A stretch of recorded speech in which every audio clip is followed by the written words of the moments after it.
et bienvenue pour cette nouvelle vidéo. Je suis Ludovic Bréant, entrepreneur et coach, et je suis ravi aujourd'hui d'interviewer Steve Doupeux.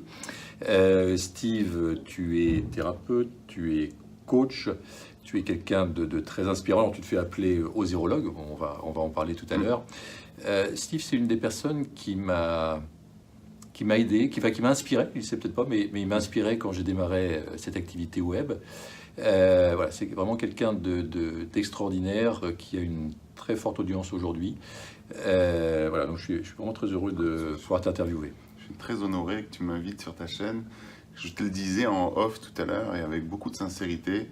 Pour moi, tu es vraiment un leader de cœur, tu es vraiment un entrepreneur de cœur. Et tu sais que je croise beaucoup d'entrepreneurs et je te disais vraiment en toute franchise que il y a vraiment, certainement que vous aussi, vous croisez des tas de gens parfois qui peuvent être impressionnants parce que par leurs résultats, etc. Mais chez toi, ce qui m'impressionne le plus, c'est ce cœur que tu as, que l'on sent que tu transpires, que tu envoies toute cette bienveillance, cette gentillesse. Donc je suis toujours très honoré et très rempli de gratitude de toujours être invité par des personnes comme toi à prendre la parole. Merci beaucoup. Bah, ça me touche. Je vais comme essayer de retrouver mes idées, ça mais va ça aller me touche. ça va aller. Merci beaucoup, Steve. Alors, cette vidéo est à destination du groupe des entrepreneurs zen. Donc, ce sont des entrepreneurs ou des futurs entrepreneurs qui ont envie de lancer leur projet, ou des entrepreneurs, donc des personnes qui ont déjà leur entreprise ou leur activité libérale et qui souhaitent devenir plus zen. Donc, alors, plusieurs thèmes que j'aimerais aborder avec toi. Et peut-être commencer par le lancement de son entreprise. Dans ton activité de coach et de thérapeute, je sais que tu rencontres beaucoup de personnes qui souhaitent se lancer. Et certainement des personnes donc, qui ont des difficultés à démarrer leur projet ou qui le remettent à plus tard. Donc, qu'est-ce qu'on pourrait dire aux personnes qui nous écoutent et qui sont dans ce cas-là?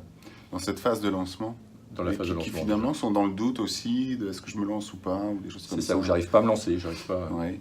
Écoute, moi, c'est ce que j'observe en tout cas.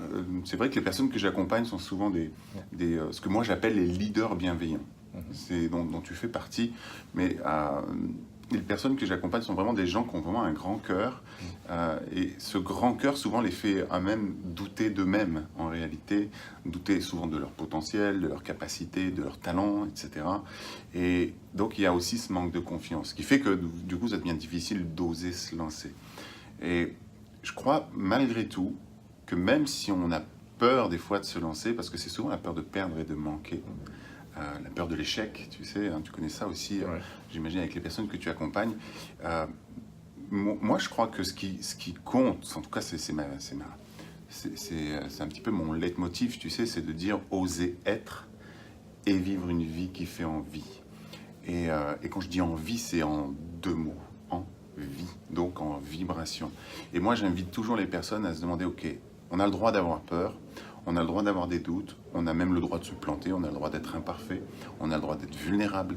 Mais je pense que si on a identifié qu'est-ce qui nous anime, le pourquoi on fait les choses, c'est beaucoup plus intéressant d'aller chercher son pourquoi, parce que c'est assez facile finalement de créer une entreprise. Tu sais, c'est assez simple finalement de se lancer, de créer une entreprise. Il y a plein de coachs qui se lancent. Moi, j'accompagne beaucoup les coachs, les thérapeutes à se faire connaître, à développer leur activité.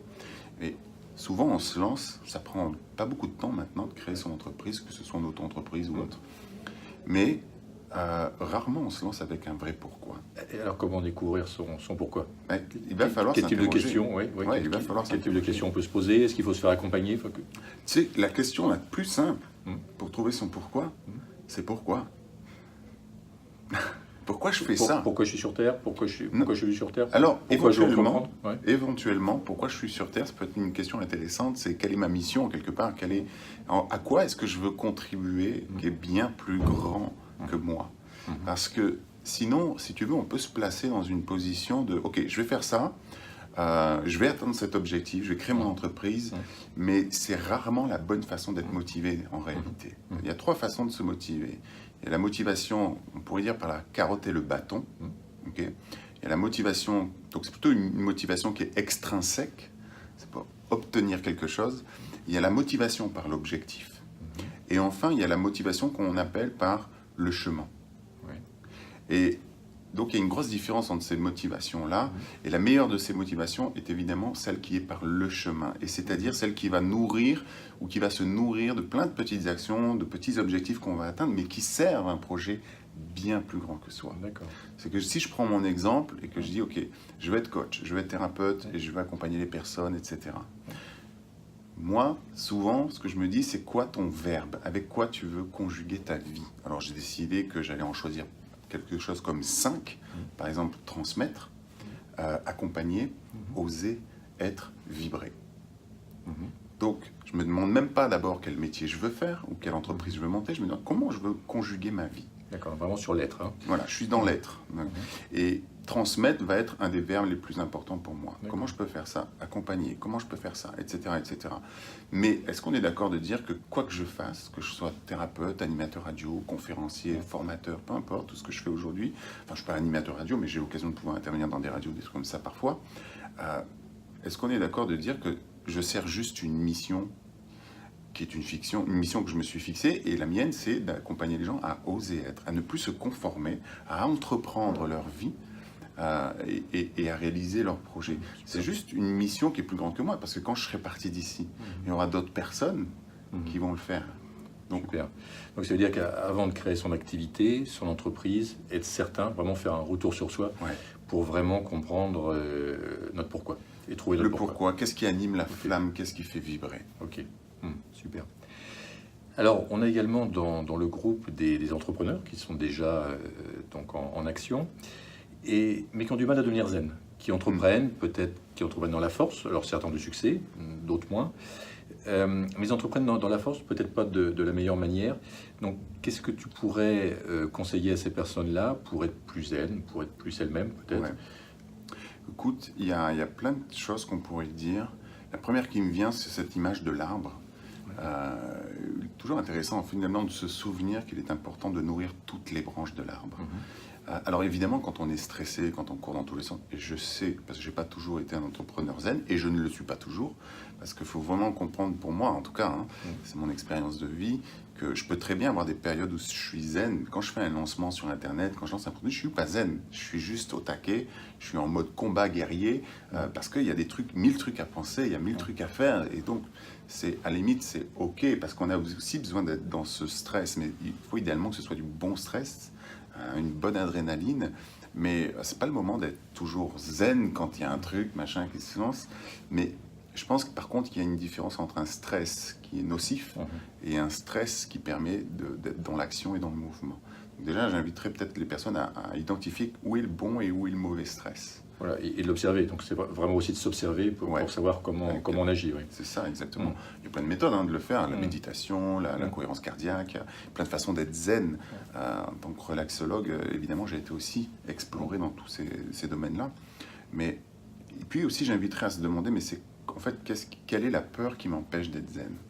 Pourquoi je suis en réaction un petit peu archaïque et reptilienne, comme ça? C'est qu'il y a une peur. Ok, on peut très bien raisonner qu'il faut être zen et se dire ok, c'est idéal d'être zen, le message est sympa et tout, mais la réalité c'est qu'on est archaïque, nous sommes d'abord des êtres d'instinct et d'émotion.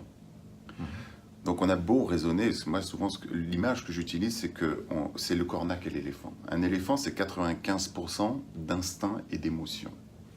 Et le cornac, c'est ce petit bonhomme qui est sur l'éléphant et qui essaye de diriger l'éléphant. C'est 5%, c'est notre cerveau rationnel, conscient, qui essaye de dire il faut que je sois zen, il faut que je sois détendu. Oui, mais lui là, il rationalise rien. Lui, il est juste émotionnel et instinctif. Okay, t'as pas beau lui dire il faut que tu sois zen. Lui, s'il a le trouille, s'il a des croyances qui va pas être aimé, s'il a la croyance que échouer c'est pas bien, s'il a la croyance que, enfin voilà, s'il a des croyances, il a des émotions, il a des habitudes.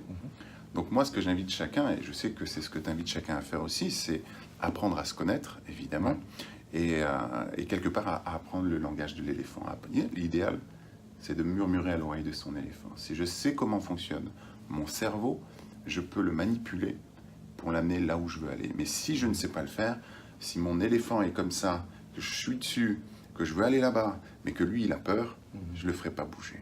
Et là, je vais être stressé, je vais avoir tellement peur de plein de choses. Est-ce qu'il faut du temps pour devenir, pour changer, pour devenir plus zen? On a l'impression, avec ce que tu dis, que c'est un gros travail. C'est le cas ou pas pour toi? C'est un travail. Ouais. Mais on peut voir ça comme un truc, genre c'est un gros travail, j'ai pas envie de me mettre à la tâche et machin, ou de se dire ouais c'est un gros travail super intéressant, je vais apprendre à me connaître, je vais devenir inspirant en apprenant à me connaître, je vais oser être, et donc je vais apprendre à me connaître, mais bien entendu, c'est du travail, mais entreprendre une entreprise, créer une entreprise, c'est la même chose qu'entreprendre sa vie, c'est du travail.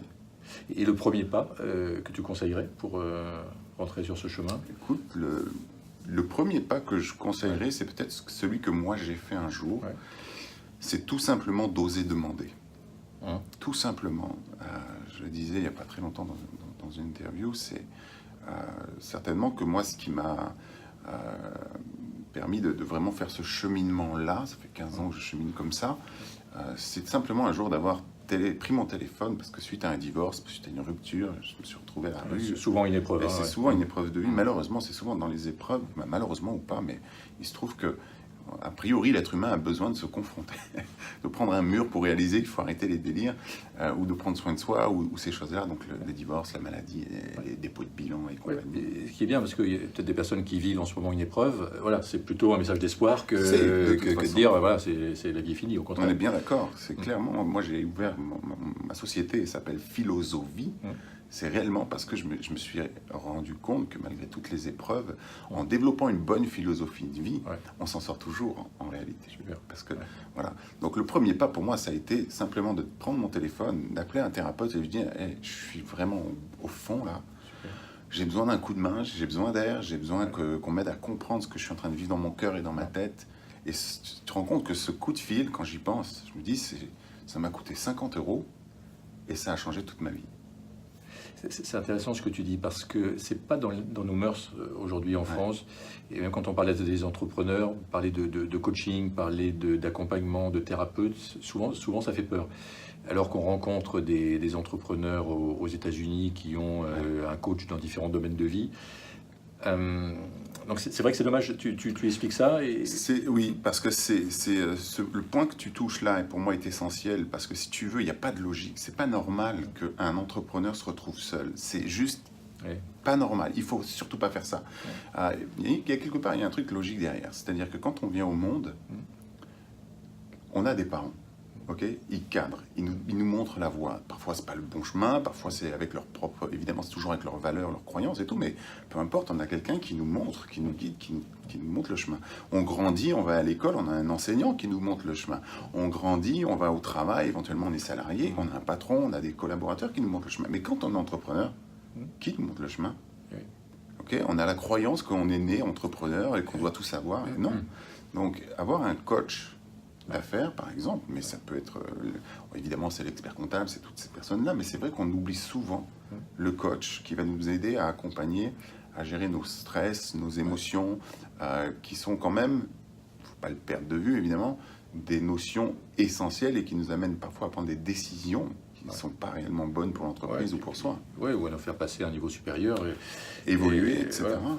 Avancer l'entreprise. Donc, pour moi, c'est... Aujourd'hui, et je te dis ça aujourd'hui, mais il y a ne serait-ce que peut-être 5 ans, j'avais pas le même discours. J'avais la croyance que je devais me débrouiller seul, que j'étais capable de me débrouiller seul, etc. Mais aujourd'hui, c'est impossible pour moi aujourd'hui de faire sans mon coach et sans mon thérapeute quand j'en ai besoin. Et pour les hommes, pardon, mais pour les hommes d'autant plus. Parce que les hommes, moi pour le coup, en cabinet, je reçois 95% des personnes que je reçois sont des femmes. D'accord. Okay, il y a des hommes qui ont une espèce d'orgueil mal placé, parfois cette croyance, cette fierté mal placée, qu'ils doivent se débrouiller seuls, etc. Et ça, c'est souvent ce qui leur fait mal. Donc pour les entrepreneurs ou futurs entrepreneurs, je pense que se dégager un budget, surtout qu'aujourd'hui en France avec les budgets formation, c'est une partie remboursée, maintenir un budget donc sur sa formation, sur l'accompagnement, sur le coaching, je pense que c'est vraiment en effet un des points importants. Ah, c'est clair.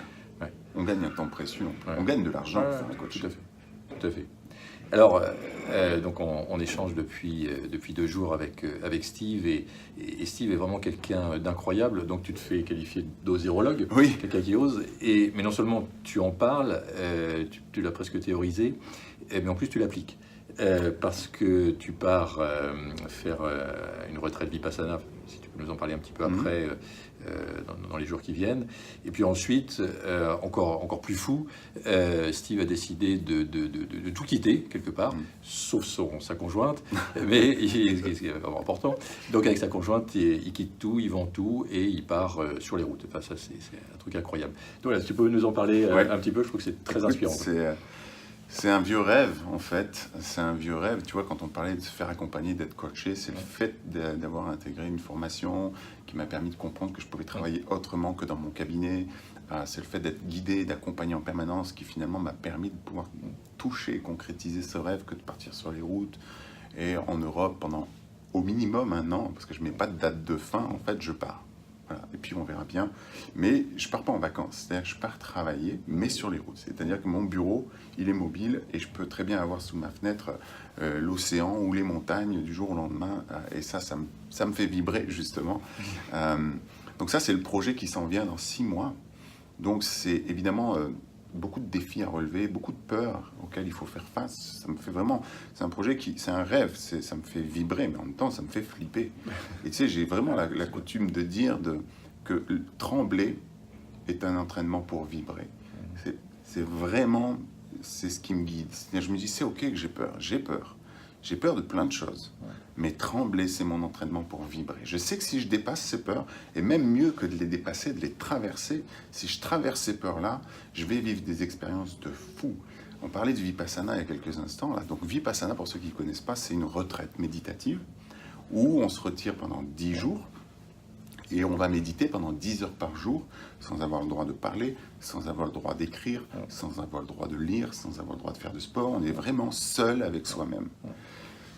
Et je dois t'avouer que ça aussi, ça me fait sacrément flipper. Quoi, moi, parce que tu es quelqu'un de très actif, tu reprends constamment, tu bouillonnes de... Donc, c'est un truc de fou. Donc ça me fait très peur de me dire... Mais tu te dépasses. Je me dis, si ça me fait peur, c'est que je dois le faire.